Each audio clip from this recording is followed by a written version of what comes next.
All right, a Navy lieutenant who barely survived the 9/11 attack on the Pentagon has moved to San Diego. Lieutenant Kevin Schaeffer is now part of a mission to help other wounded warriors get back on their feet. Lieutenant Kevin Schaeffer was in the Pentagon working at the Navy Command Center the morning of 9/11.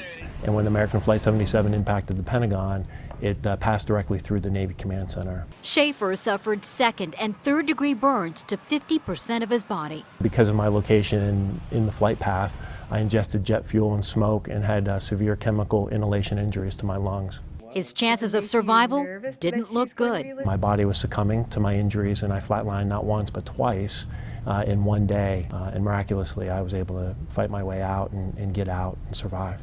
Schaeffer lost several of his colleagues that day, but he hung on to his fighting spirit. Before moving to Washington, D.C., Schaeffer was in a naval training academy in San Diego and met the woman who would become his wife. They lived here 4 years.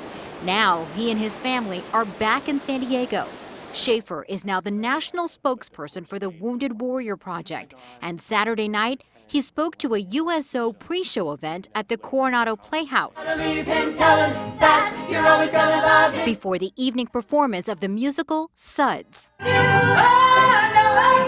I wanted to give back to the men and women in our military who've served and sacrificed so much because of 9/11 and since 9/11. On this Veterans Day weekend, he wants to remind people that the Wounded Warrior Project is all about honoring and empowering the wounded who have served our country. And taking things one step forward, Coronado Playhouse is donating $10 of every full-price ticket this weekend to the Wounded Warrior Project.